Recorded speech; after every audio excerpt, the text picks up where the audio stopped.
बिस्मिल्लाहिर्रहमानिर्रहीम। अस्सलाम वालेकुम मोअज़्ज़िज़ मेरे हमवतनों दोस्तों, आज की इस वीडियो में हम आपके साथ ख्वाबों के बादशाह के हवाले से कुछ चंद ऐसी बातें आपके साथ शेयर करेंगे, यानी कि एक कहानी की सूरत में आपको कुछ समझाने की कोशिश करेंगे। मैं हूं आपका दोस्त, आपके इस्लामिक उर्दू टीचर की जानिब से। आज की इस वीडियो में ख्वाबों के बादशाह की वो कहानी जिससे हम आपको कुछ समझाने की कोशिश करेंगे। यकीन माने अगर आप हमारी इस वीडियो को लास्ट तक देखेंगे तो आपको बहुत ज़्यादा फ़ायदा मिलेगा।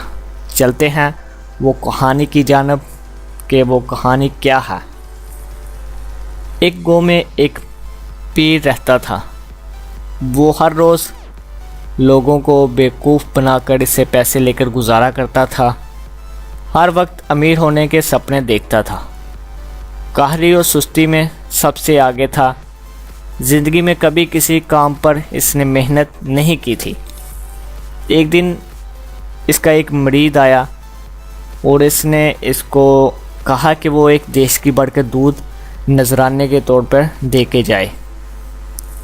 वो जो उसका मरीद था उसने दूध उबाला, गरम किया, अपने जो पीर था उसको दे गया। अब पीर क्या करता है, गरम गरम दूध में से आधा मज़े लेकर पी लेता है और जो दूध बचता है उसको दही लगा देता है, यानी कि जाग लगाकर छोड़ देता है कि वो दही बन जाए। अब क्या हुआ कि वो सो गया और ख्वाब में क्या देखता है कि जो उसने दही लगाई है, जाग लगाया है दूध को, वो दही जम गया है। उसने उस दही को उसकी लस्सी बनाई। लस्सी बनाने के बाद उसने उसके ऊपर से मक्खन उतारा और मक्खन को उसने जब गर्म किया तो वो देसी घी बन गया। अब उसने उस देसी घी को क्या किया, बाज़ार जाकर इस घी को बेच दिया। इससे उसको पैसे मिले। उसने क्या किया, फिर उसने एक अदद मुर्गी ले आया। फिर मुर्गी की खूब अच्छी देखभाल की। मुर्गी जब अंडे देने लगी तो उसने इस अंडों से बच्चे निकालना शुरू करवा दिए। उसके बाद वो चूज़े बन गए। उसने चूज़ों की बहुत देखभाल की। ढेर सारे जब वो चूज़े मुर्गियाँ बन गई तो उसने एक पोल्ट्री फार्म खोल लिया। इससे खूब सारे जो मुर्गियाँ थी उस पोल्ट्री फार्म में उन्होंने अंडे दिए। वो अंडों से उसने वो बच्चे निकाले। उसके बाद ढेर सारे पैसे इकट्ठे हो गए। फिर उसने क्या किया कि वो पोल्ट्री फार्म को उसने सेल कर दिया। उन पैसों से उसने भैंसें खरीदी। भैंसों का दूध उसने फिर बेचना शुरू कर दिया। सारा गांव इससे दूध खरीदता था। खूब पैसे जमा हो गए उसके पास। इनसे उसने जेवरात खरीदे। इसके पास इतने अनमोल कीमती जेवरात हो गए थे, उस वक्त का बादशाह जो था वो भी उससे जेवरात खरीदने शुरू कर दिए। इसके पास इतनी ज़्यादा दौलत आ जाती है कि वो इतना ज़्यादा अमीर हो जाता है तो उसने एक शहज़ादी से शादी कर ली।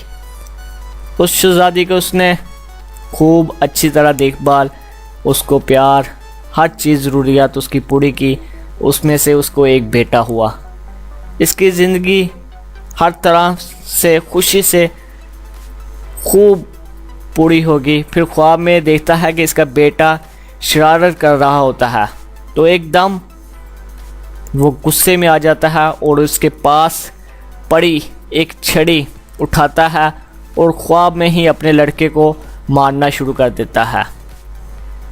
ये दरअसल हकीकत में वो जो उसने छड़ी पकड़ी थी, वो जो उसने अपने दूध का जिसमें डाल के दूध दही लगाने को छोड़ा था, उसमें से ज़ोर ज़ोर से उसको मारता है। वो दही जमे वाली मिट्टी को वो तोड़ देता है। सारा दही जो होता है वो नीचे गिर जाता है। इसने जब देखा कि वो ख्वाब से बेदार होता है, उसके बाद वो देखता है कि वो जो उसने दूध को लगाया था दही बनाने के लिए जाग, वो तो टूट गया है और ज़मीन पे रेज़ा रेज़ा वो मिट्टी का गड़ा हो गया है और जो दही है वो ज़मीन पे गिर गया है। इसका दिल बहुत उदास हुआ और वो ख्वाब से आवाज़ सुन के बेदार हो गया। दरअसल इस बात को बताने का मकसद ये था कि मेहनत के बगैर कुछ भी हासिल नहीं है। बहुत से दुनिया में बड़े बड़े सपने देखते हैं, मगर इनको हकीकत का रूप सिर्फ वही दे सकता है जो ये जानता है कि मेहनत बिन कुछ हाथ नहीं आता। हाथ आए नदानी मेहनत, ऐसे जादू जिससे रेत बनाना। तो विवश बिन मेहनत के कुछ भी हासिल नहीं होता। जो उस पीर ने ख्वाब देखा, ख्वाब में उसने सारे सपने सजाए और उनको बाद में किस तरह उसके सपने बिखर गए जब वो ख्वाब से बेदार हुआ।